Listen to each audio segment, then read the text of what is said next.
But today, topic at hand, King of the Ring 1998, June 28th, 98, Pittsburgh, PA, the Civic Arena, the attendance over 17,000, Wow. the buy rate 385, which is pretty good for a off show. It's not one of the big four. I know you consider it one of the big five, but it's pretty good. 385.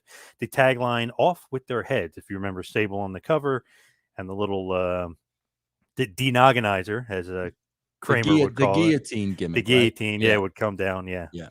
So King of the Ring 98, you guys are on a roll. WCW is still, I mean, it's like a back and forth race. Is there pressure on you guys from Vince, from high up above that, hey, WCW is still nipping at our heels? We may have overtook them in April, but it's back and forth, back and forth. There's no pressure, John, because, I say this all the time too, like just about life in general. Bro, all you could do is write the best show you can. I mean, like, regardless of, pressure or what Vince is going to say. I mean, at the end of the day, all I could do is sit down and write the best show that I can. So no, there wasn't pressure or anything like that. We always wrote the best show we could write, and that went whether it was Raw or a SmackDown or a Sunday Night Heat or So no, there was really no pressure as far as that's concerned. And we were kind of saying off air, which is funny, like to me and to fans and to my buddy Larry, we always think like, okay, this is so big, this is so monumental, this is so important to us. Oh, do you remember this? Do you remember that? But to you guys, you're on the road 365, 24/7. Like, is it one of the things where it's just another show, another thing? Like, you're not thinking like we are. We're like, oh, I remember that moment exactly. I remember when, Undertaker throws Mankind off the cell and like also you guys are just like, okay, this show's going on now. We got to focus on tomorrow night, right? It's just another show, John. And that's so hard for people to understand. But when you were writing at the rate that we were writing, it's just another show, bro. Like, it's no different, than Raw. WrestleMania was just another show. And, it's funny, bro, because like I say some things that people can't comprehend, I finally, John, I did some, I tried to really think about what goes through people's minds. There was a big story on Ringside Seats, I guess it's called, that like I'm calling the WWE every day and begging them for a job. And like, bro, I'm 61 years old, John. I left mainstream wrestling 10 years ago. Okay, John, I'm not vaxxed. I have no desire to be vaxxed, which means I really try to stay away from crowds of people. I don't have to go to work every day where there's a lot of people. I certainly don't have to go into arenas, where there's thousands of people. So, the fact that I've not been vaxxed, I think I tend to play it really more safe than others. So what that means is, bro, I ain't traveling anywhere. Like I get requests all the time, John, to do conventions and do this and do that. I'm not leaving my house. Like I've kind of made that clear. On top of that, bro, like I've been podcasting now for 8 years. Like this is how I make a living. I love this, bro. I'm at my house. I mean, yesterday, bro, like at 1:30, I'm able to watch the Giants and the Rockies. Like, I can, when I'm done here, I can go out in my Jeep and, take a ride to the thrift store, like whatever I want to do. It's such a peaceful existence. And it's so perfect for me at this point in my life. And the idea of jumping back into that environment with the politics and Vince McMahon owns you and this, that, and the other thing, it's not even on my radar. But I came to the conclusion that there are so many people out there, bro, that would kill to work for the WWE, that they would absolutely kill for it, that when a guy like me comes along and says, no way in hell would I ever work full time there again. Never. Like they can't comprehend that. Like, oh my God, how could you not? That's a dream job. Like, no, bro, I have no desire. I've said this, bro, just like we're doing this show for Larry. Bro, I'll consult for anybody. You want to pay me a fee to look at a character or look at a show or a reviewer show, and I'm doing it from right here? I'll do that for anybody, bro. I'll do that for WWE, AEW, Billy Corgan. But I ain't leaving right here. But it's like Right. people that they can't, I don't think they can comprehend that not everybody would drop everything for the opportunity to work for the WWE. Bro, it's a shit job, man. I was there. I did it. That's why I was burnt out after 5 years, bro. Bro, the only way I would want to go back there full time, John, is if I had to because of financial reasons. If I was absolutely broke and I needed a job, absolutely. I don't know if I'd be begging, but I would absolutely be trying to get a job there. Fortunately, bro, with Russo's brand, and for as long as I've been doing this, I don't need the money.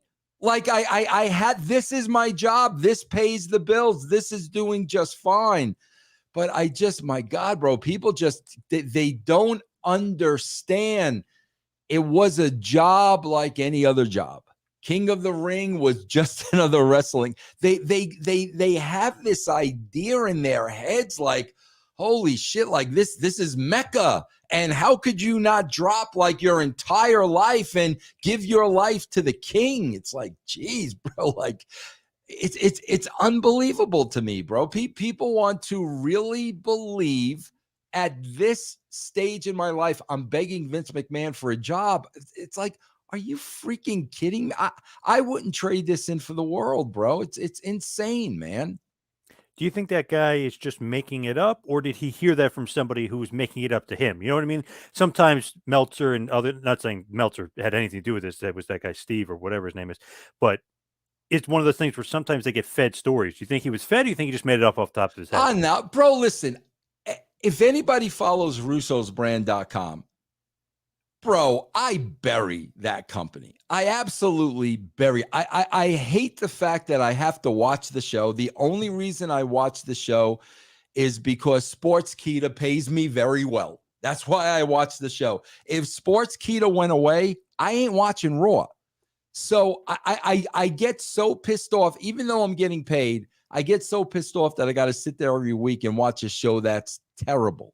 So I rip the show. I rip creative. We do master shoot theater where we poke fun at Vince McMahon. First of all, bro, if I'm a guy trying to get a job there, is this the way I'm really going to go about it? Does that make any sense to anybody? I'm going to rip them and then expect them to hire me. And then also, so bro, so the answer is because I rip them the way I do. But yes, bro, it's certainly possible that somebody in the WWE would say, "Oh, bro, he's calling us every week begging for a job," because I'm embarrassing them. I'm poking fun at them.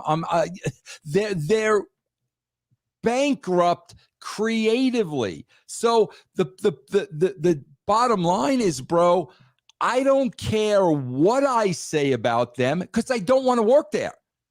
And I'm not trying to massage relationships. So is it possible that somebody inside said, "Oh God, bro, yeah, that's just a front."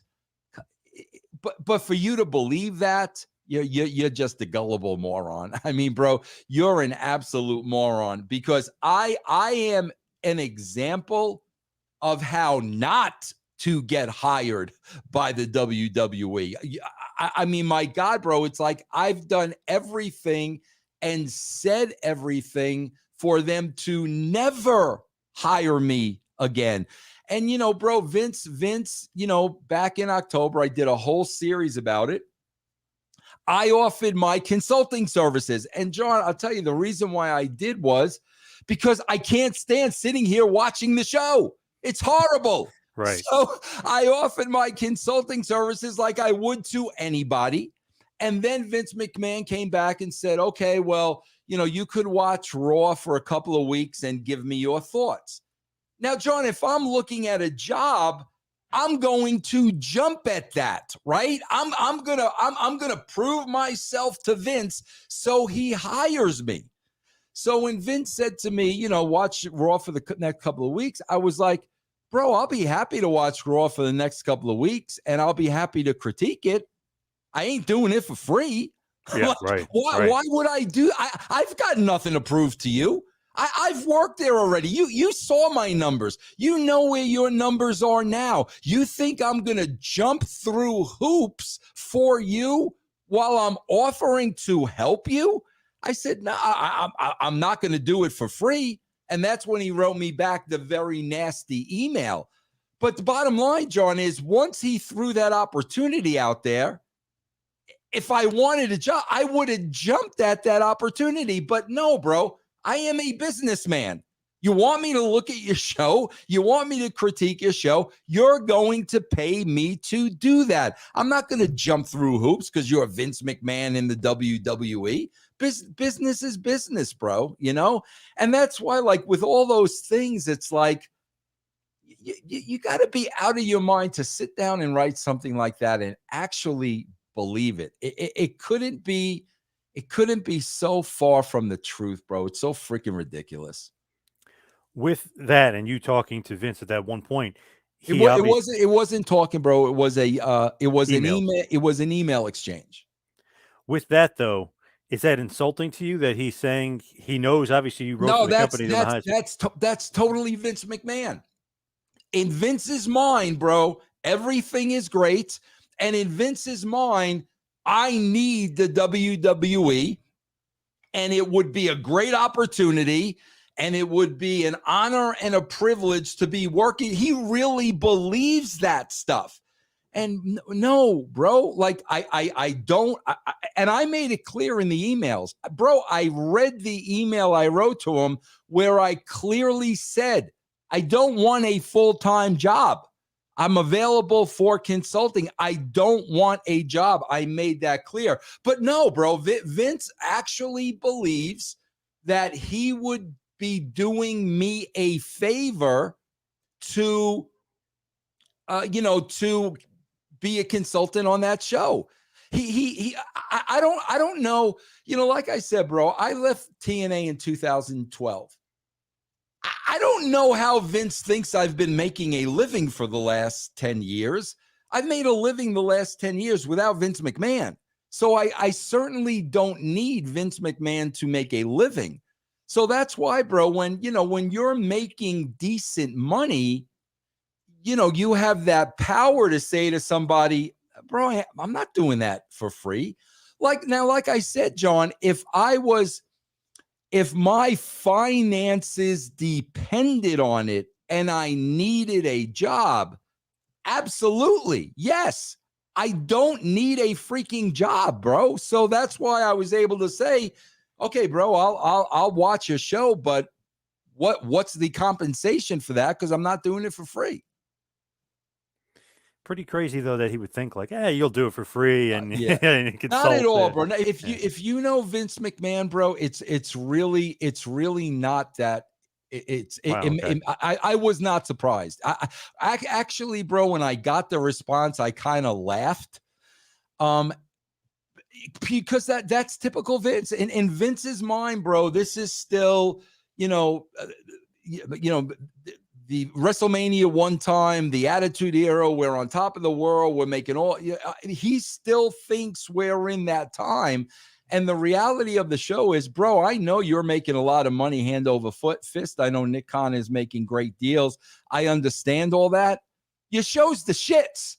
That's got nothing to do with your show being bad. It's two totally separate things, So, but no, that's just typical Vince, bro. He would have been doing me a big favor, a huge favor, by allowing me to prove myself to.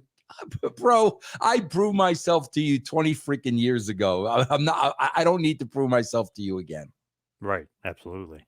So here in 1998, when you did really kind of really prove yourself to him in the height of the Attitude Era here, Kane is going to be feuding with Steve Austin in the main event. You got Undertaker versus Mick Foley, aka Mankind, in the Hell in a Cell. So I mean, this is a pretty big show. Are you happy just in general, 98 with like Austin? It's super hot. Is it super easy to write the shows? Because Oh, it's like yeah. guys have Yeah. so much momentum. It's crazy. John, I said this all the time. And this is what they don't do. These are the basic fundamentals. If you stay true to every character on the show, and what I mean by that is they all don't act and talk like wrestlers. They all have individual personalities. So in other words, let's use hypothetically. There are 10 wrestlers at a street corner. Okay. On the other side of the street, a woman is being mugged. Okay. All 10 of those wrestlers would act differently based on their personality.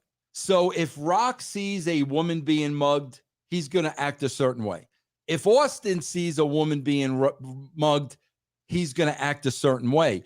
But you've got to get so deep into the psyche of these characters that you understand what they would do under certain situations. Okay. So now, because of that, the characters are real. They're not wrestlers, they're real people. If you stay true to that, bro, and just have wrestlers react like that character would react, John, the show writes itself. I've said this all the time. It writes itself because you know what every single character is going to do next. You know how they're going to react. It writes itself. Nobody does that anymore, bro. Everybody's a wrestler. Everybody cuts the same promo. You know, when you have real defined characters, these shows write themselves. So here we're going to start off the pay-per-view. The Headbangers, Mosh and Thrasher, and Taka Michinoku defeat Kai and Tai, who is Men's Teo, Funaki, and Dick Togo. The match goes about 6 minutes and 45 seconds. Anything of note here, like in your mind, thinking like Kai and Tai, Taka Michinoku turns face. He's feuding with them.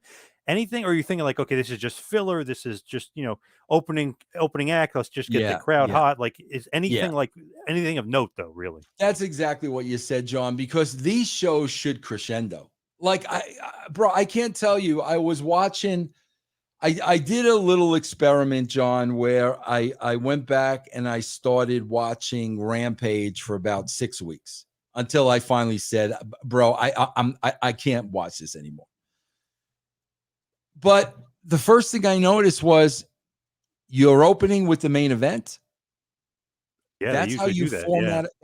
That's how you format this show. So who's going to follow that? So everybody after this main event is dead.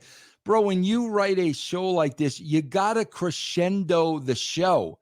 Every match on the card has a spot. And this is the spot. You got a hot crowd. They're waiting for action. You got, Kai and Tai, Taka, there's going to be a lot of high flying. It's really going to be the spectacle and not the story. So yeah, bro, this is how you want to set the night. You want to set the night with a good, solid match. High flying, great wrestling performance type of thing. It's really not going to be a story driven match. Like I remember at TNA, like every show started with next division match. That's how every show started. But there is an art, bro, to building the show and building that card. We used to put a lot of time and effort into that. I don't even think they know how to put pay-per-views together anymore these days, bro. It is weird the way they do it. Like, I don't know, it's just a strange thing. Like Yeah. Cody, for instance, was like he's like the top guy over there. And I know Reigns is going to main event, but it was weird. He was the first match, Reigns is the last. They do that bookend stuff, which is weird. It's very, very, very, very, very, very weird, bro.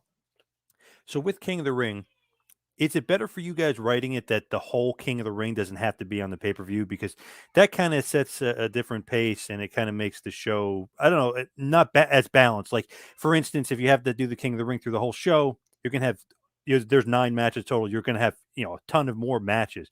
So you're able to put the King of the Ring on Raw and have different matches. Do you like that though, and not having the whole tournament on the pay-per-view? I like having the whole tournament on the pay-per-view, and I'll tell you why, John. And this is a lot of, this, bro. Nobody does their research. Nobody does their research. John, I could tell you based on writing from like 96 to 2012, okay?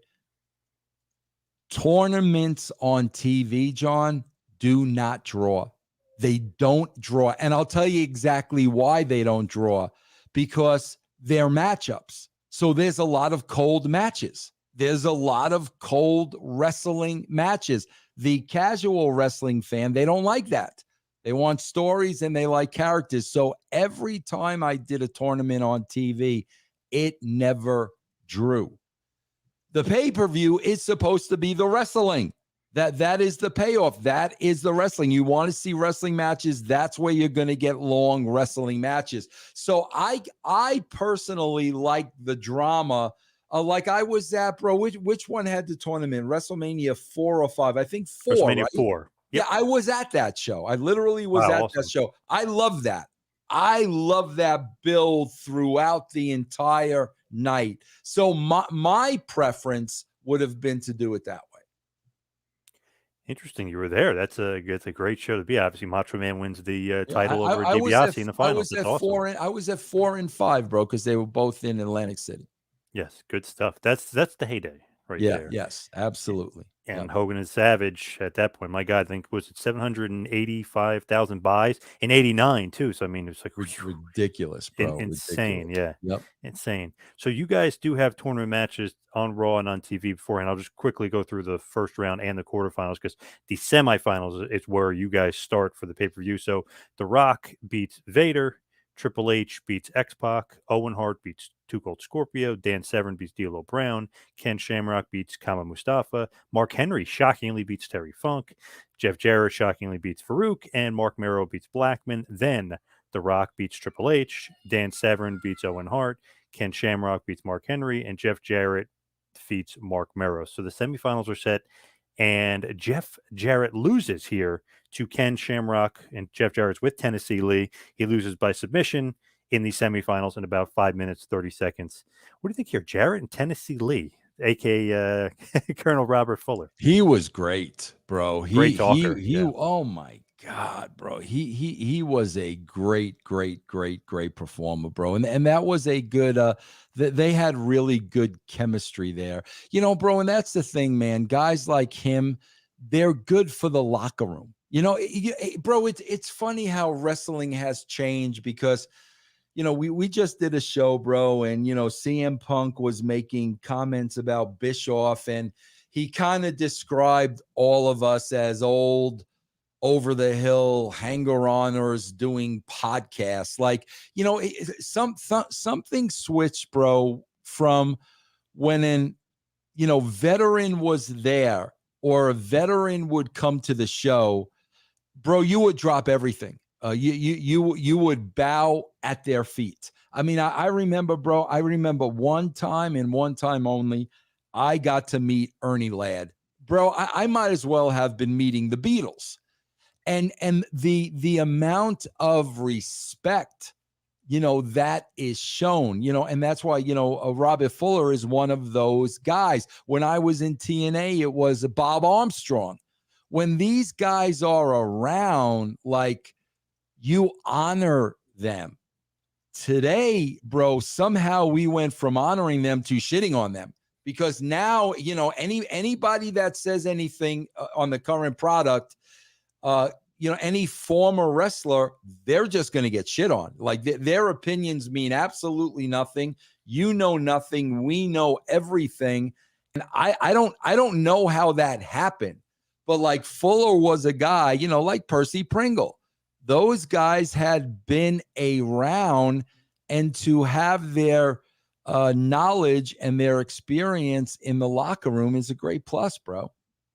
Shamrock here, obviously he gets the win. Is this part of a big push? Were you really behind Ken Shamrock at this point? Oh, yeah, bro. I say this all along, man. I think to this day, man, because I review a lot of Attitude Era shows and stuff. Bro, he was one of the most believable characters I've ever seen in the ring. Ever, bro. He had, like just such integrity and emotion, and you believed what he was doing, bro. So yeah, I was a big fan of Ken Shamrock, bro. There were a lot of contractual problems, going on with Shamrock, and I'm never privy to that stuff. But a lot of times, bro, that really dictated who you pulled back on. If there was some kind of hesitancy to sign a contract or something like that, that's when I was usually given a heads up by JR or Vince. And now, okay, bro, now we've got to pull back on this talent. Because that's the only reason I would have ever pulled back on a guy like Ken Shamrock. It had nothing to do with what he was doing in the ring. I know at that point, UFC probably wanted him back. I know obviously Pride Fighting Championships was the big organization and based out of Japan, but they were really the number one, and they would eventually get him in 99, 2000 So to bring there him was back. probably a lot of Yeah. that negotiating going on that I'm never privy to, bro. That's not my department. Because he was one of the first like true draws for MMA. So I mean they wanted him back. Yeah. They want to make him feud with certain guys, whether it be years later with Tito Ortiz or whoever. I mean they want certain matchups for Shamrock that they knew would draw money for them. No Yeah. doubt about it. Yeah. So then the other semifinal, The Rock defeats Dan Severn in about 4 minutes and 30 seconds here. He had some help from Kyle Mustafa and Mark Henry. So it's not like a clean victory for The Rock, but fully established as a heel. And we're going to get in the finals for the King of the Ring, The Rock versus Ken Shamrock, which is a feud that you guys have been building for months, almost like a little bait and switch. Remember at Mania, we were talking about Shamrock wins, they take the title back from him because he gets DQ'd. So a lot of build up for Rock and Shamrock here as we head to the finals. Bro, I've said this all along. There are certain guys that made certain guys. Okay. And I will tell you this flat out, and Austin will tell you this too. Before Austin hit big, he was going around the towns with Savio Vega. Savio made Austin. Savio really, really helped make Steve Austin. The same with Shamrock. Without that feud with Shamrock prior to Rock exploding, bro, that was so integral to Rock's rise. And I've said that a million times. Those two guys were very, very, very instrumental in Austin and The Rock getting to the heights that they got to. And I don't think those two guys ever get enough credit for that. And I believe Austin and Rock would give them credit all day long. I'm talking about, the fan base really understanding how important those two guys were to these two, to the careers of these two. The next matchup, Too Much.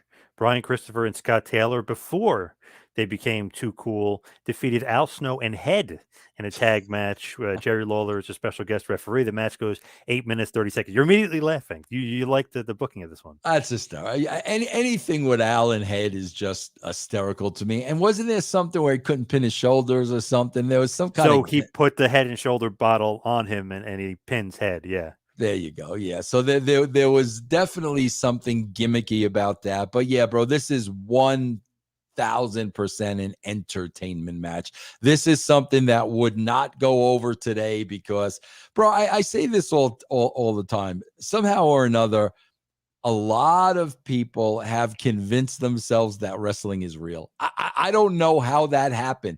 Like, so there's no room for comedy. There's no room for entertainment. Wrestling is real. So we got to go out there for 20 minutes, bro, and we got to have a 5-star match because wrestling is real. You know what I say, bro? If it's real, then wrestle for real.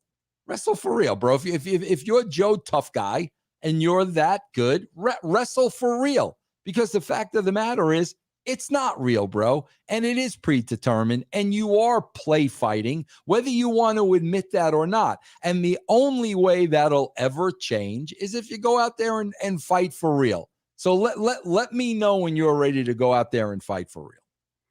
Crowd's pretty into Al Snow and Head, though. I mean, oh, he's very entertaining, bro. Yeah. Al was off the charts, man. Off the charts. Any plan on a push for Al? Yeah, bro. See that's the thing, man. There was never any such thing as a push, bro. I mean, the fans are dictating the direction of the show. The fans, the fan response, and the ratings are dictating who we're going with. If you're drawing, bro, you're going to get more television time. If you're not, you're going to get less. It's really that simple, bro. Simple, simple, simple formula.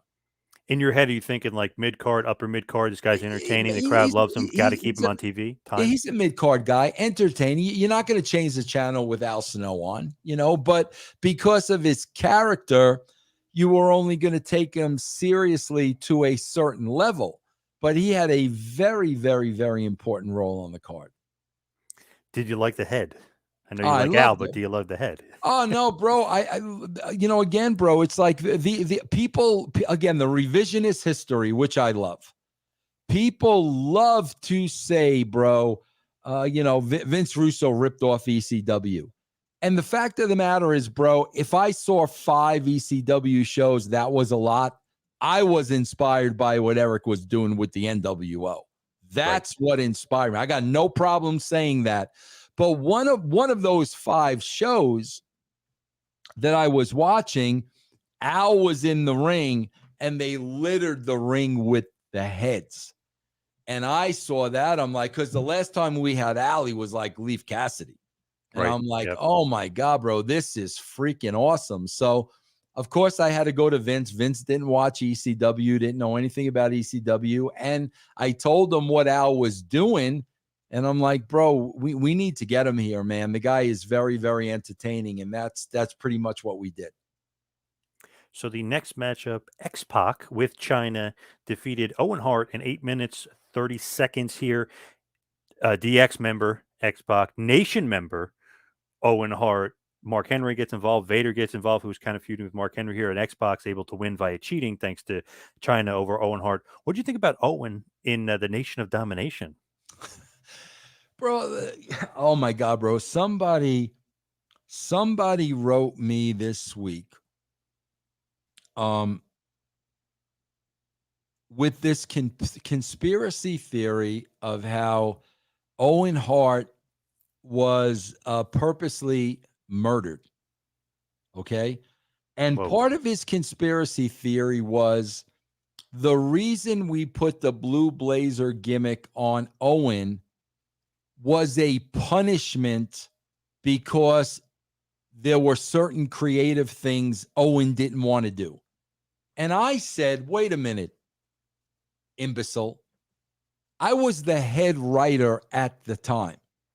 The reason we put the blue blazer gimmick on Owen was because Owen was hysterical. Owen was so lovable and with his ribs and everybody laughing. And we knew he would make this superhero. It would be as entertaining as hell. No, bro, if anybody ever met Owen Hart, this is the last person in the world you're ever going to punish. Bro, there were a lot of people I would have liked to punish. Owen Hart is nowhere near that list. So it's the same idea with the Nation, bro. The fact that Owen is in the Nation, it's funny, bro. It's comic relief. And Owen always pull that stuff off. And was he a great wrestler, bro? Absolutely, without a doubt. But if you didn't give Owen this comedic edge, he was really just another good wrestler. And there was a lot more to him than that. He had such a funny, entertaining side. And that's what we were always trying to get out. Interesting with him in the Nation, like you said, it's a little bit of a comedic thing, but he pulled it off. I mean, he pulled off everything. He made it work well. Absolutely. No doubt about it, man. I also heard some insane conspiracy theory from these nut jobs on Twitter that were saying, like, because Owen injured Austin, that, like, they were looking for some sort of, like, I was like, oh my God, like, exactly, that is insane. Bro. I mean, my God, when you read shit like that, they're nuts. It drives me freaking crazy, bro. Like, give me a break. So the New Age Outlaws, another team, a part of DX, Billy Gunn and Road Dogg, who are the champions, with China out there, defeat the Midnight Express, Bodacious Bart, and Bombastic Bob with Jim Cornette, retaining the tag team championships in about 9 minutes 30 seconds. China is involved again. She low blows Cornette and helps the Outlaws win. She's a big part, 2 matches in a row. Midnight Express, I didn't think they'd win the tag titles, but they're at least getting a shot. So somebody is behind them, getting a little bit of a shove up the card. Bro, I'll tell you exactly what this is. First of all, and I've said this a million times, New Age Outlaws, I give 1,000,000% credit to Vince McMahon. It was his idea to put these two guys together, and I've said it a million times. I did not see it. I was like, bro, you should, like, I did not see it. 100% I give Vince credit for that. The NWA stuff, bro, in those creative meetings, Jim Cornette was always pushing that old school stuff. Now, bro, I'm sitting there and I'm knowing in this day and age, bro, the shit's not going to work. I know it's not going to work. But I was like, you know what, man? Let's do this anyway. So Jim will be able to see for himself that this is not going to work. So I basically, bro, did that angle to appease Jim Cornette, knowing it was never going to get over, bro. And it wasn't going to get over, bro, just because it was a different time. And the company was, and the company and society was moving in a different direction, bro. We were past that. But it was something that I feel that, Jim had to see that for himself. So that was the whole idea behind the NWA angle gimmick. So then we have Ken Shamrock in the finals, the King of the Ring finals. This is going to be for the crown, if you will. Ken Shamrock defeats The Rock via submission in a pretty good back and forth match. Match goes about 14 minutes. Finally, he gets to defeat The Rock and actually keep the victory. So this was almost like the culmination of the end of their feud too, but also he gets to become the King of the Ring. But it's not like he automatically gets a title shot. They know they did that years later. Was that ever like a thought, or was that kind of different? Because guys didn't always do that, where the King of the Ring wins and gets a title shot automatically, the world champion. Yeah, no, bro. Again, I'm telling you, man, there was a lot going on behind the scenes with Shamrock that, like, I didn't even know about and I wasn't privy to.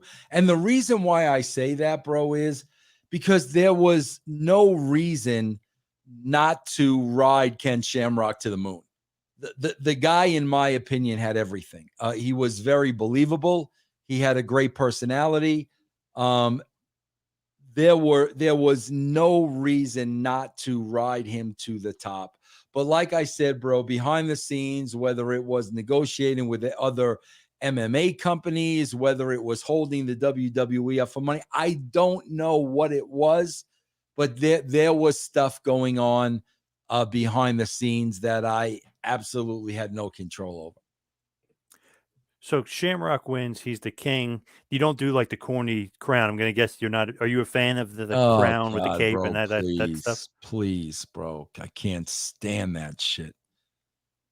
Pretty cheap. It wouldn't fit Shamrock at all either. I could see him not breaking it and like ripping it up. You know what I mean? Not Like, at all. he's No. that kind of character. He could have came out waving like Zelina, whatever. Yeah, Zelina Vega. Yeah, please. With the accent too. He could have had the British accent. Exactly. Yes.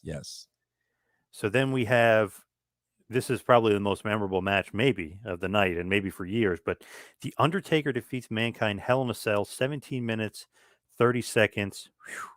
Man, this is just crazy because, okay, they're both huge names. They're both great wrestlers. They had a great feud.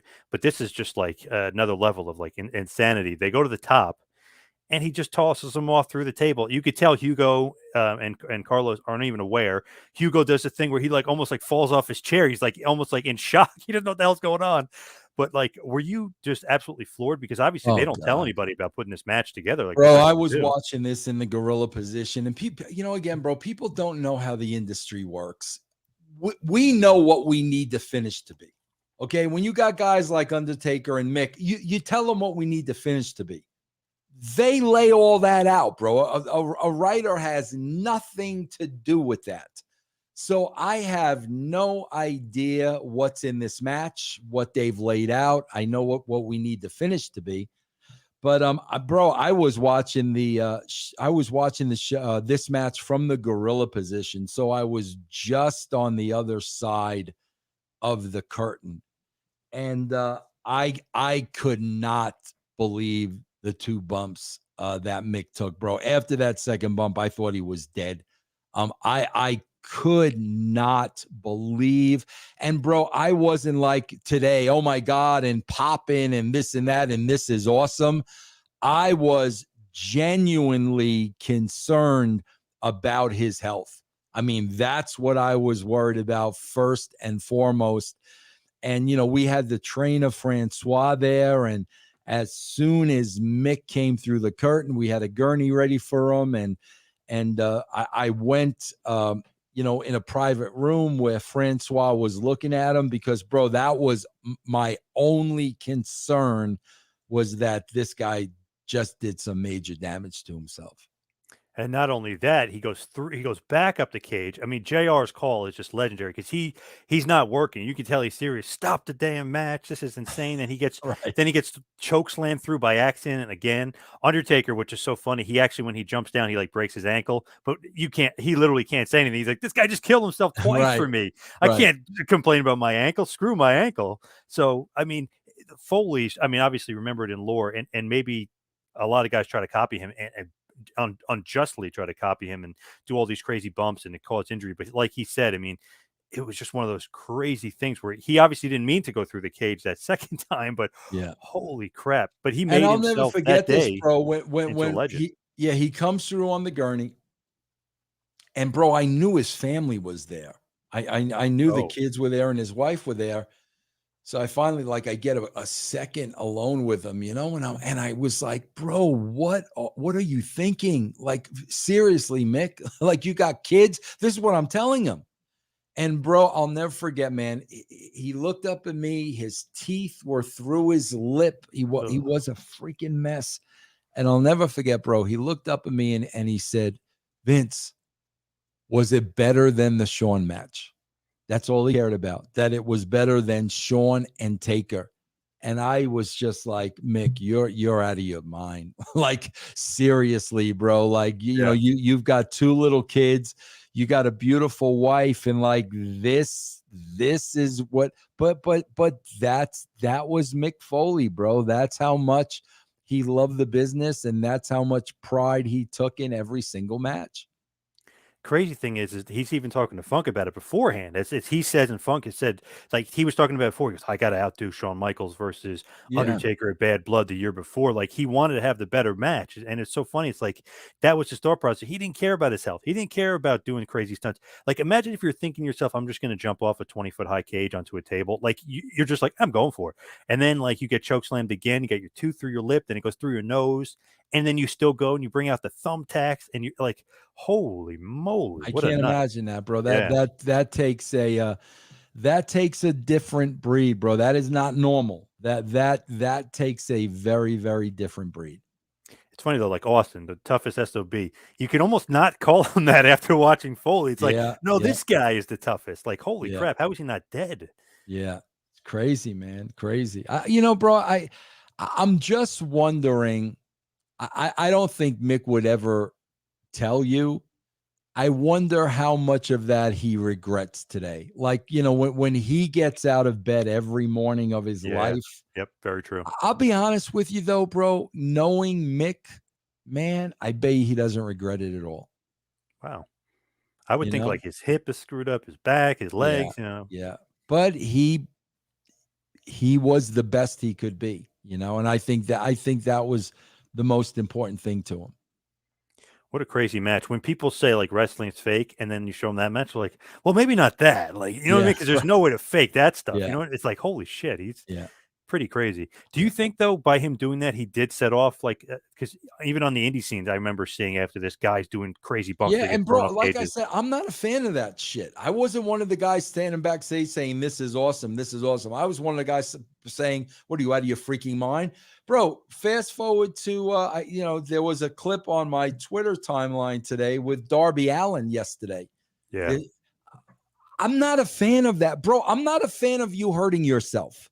I'm not a fan of that, bro. I'm not going to cheer, holy shit, this is awesome, when you are risking severely hurting yourself. You're risking being paralyzed. You're risking death. I am not a fan of this. So when Mick did those things, my reaction was, are you effing crazy? Bro, like, literally, is something wrong with you? Why are you doing that? I have the very same response to this day. And obviously, Undertaker gets the win. Imagine if you guys did all that, and all of a sudden we book Mankind to win. It would be like, Oh God, yeah, it would be like, how? Like, how yeah, is he? Yeah. right. Oh man, and they bring out the gurney. He gets up off the gurney. Terry Funk comes out. Remember, he gets chokeslammed out of his tennis shoes, which JR had another great line about. Just man, JR, like, talk about like ultimate moment of just awesome Oh commentary yeah, off the cuff.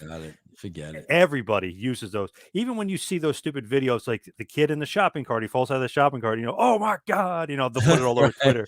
right, yeah, Or like they'll have the kid on the jungle gym, and all of a sudden, like, oh my god, he's broken in half, and he falls, and yeah, yeah, it's just one of those things. It lives on forever. He's a yep, GIF, meme, I don't know, whatever you call it. He's yep. just a social media legend now, just because of Absolutely, man. other matches. Absolutely. But this match, really, I mean, Yeah, holy, stop the damn match. I mean, yeah, he's dead serious too. yeah, He's pissed. yeah, yeah. Does he say something to like Mick afterwards? Like, what the I'm sure. hell are I'm you sure he doing? did, bro. Because, bro, think about it. The last thing we want is Mick not being able to work for 6 months. Think Yeah. about that, bro. Yep. Like, no, you don't want that, bro. Bro, there were many instances in my career where, like, I would watch a match and I would cut a promo on the talent afterwards. Like, what the frig are you like? Trust me, man. I did that many times. I'm not a fan of that stuff, bro. I don't watch wrestling to see people get hurt. And Mick is going to be part of the main event too, so he almost could have screwed that up because you would have had to change what was going on with the finish of the main event. So Yep. Mick almost Yep. kind of ruined that. But obviously, he's so tough. He's like, "Fuck it, I'm Yeah. or screw it or whatever. I'm coming back and I'm Yeah. wrestling, Yeah. or not wrestling, but I'm going to be a part of the finish, like true But he professional." knows that too. He knows that, bro. He knows I did all that stuff, and Vince will be hot if because of that now it's going to affect the finish. So there's no way he's not doing it. So it is really, really, really memorable. Even Sullivan always says, like, from the WCW point of view, like, holy shit, like, everybody's talking about this damn Foley Undertaker Hell in a Cell match, and Foley, like, how could we top that? We can't. Like, that's nuts. Like, holy crap. Yeah. Are you guys liking it for that aspect, but disliking it for the fact that this guy literally almost killed himself? Bro, I can only speak for myself. And like I said, bro, to this day, I think the guy was out of his mind. I mean, I'm sorry, bro. And it's not even, he'd be hurt and he'd be on he couldn't be on TV. It's not any of that shit. It's personal. Like, bro, what would have happened if you would have been paralyzed? What would have happened if you would have cracked your skull? Like, it's really personal, man. I don't, people that I was working with and I worked very closely with, bro, I don't want to see them get hurt. Yeah, man, that's really scary. But I mean, for us, like as fans, entertainment value, it's like, holy crap, that was awesome. But then in the other part of your mind, like, wait, how is this guy like walking? Like Yep. he's going to be, hurting, but he's so damn tough. He's still on the next pay per view and the pay per view after that. I mean, and he's showing up for the main event. So I mean, Yeah. hats off to him for doing it. But man, what Yeah. crazy bump! Yep. Very Absolutely. memorable stuff. Yeah. So the main event is a first blood match for the WWF Championship. Kane with Paul Bearer defeats Stone Cold Steve Austin. Had Kane lost, he would have to have set himself on fire. Kane gets the win in a good match, 16 minutes. Of course, Mick Foley comes out, Mankind. All this stuff at the Hell in a Cell is going on. Foley comes out. You think he's going to get involved. Undertaker then comes out, and he gets, by accident. So we think. So that's another little cool little teaser. Like, did he do it on purpose? Undertaker ends up hitting Austin. Austin ends up bleeding. Undertaker basically cost Austin the match, And if you think about it, helps his brother not get burned alive and helps his brother win the world championship. But you could also say it was Mankind's fault too. So you're keeping that kind of gray area, like Undertaker's a heel. Is he a Yep. face? Did he do it on Yep. purpose? Did he not? So it's one of those things where it's cool to me as a fan because the next night it's like more questions than answers. Like, first of all, fuck, like Austin's not the champ anymore. That sucks. Kane's the champ, but he's not going to be lit on fire. Did Undertaker just help his brother?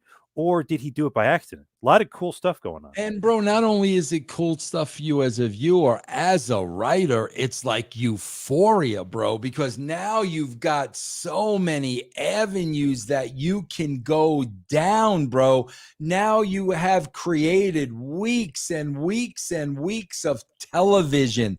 That's the beauty of it, bro. That's the part that a lot of these hardcore fans miss and don't understand. You know, when David Arquette wins a world title, when Goldberg spears Russo through the cage and Russo wins a world title, these moments are meant, bro, to open up the creative envelope when Vince McMahon is in a Royal Rumble. Because now, bro, you've got so many places you could go that you didn't have before.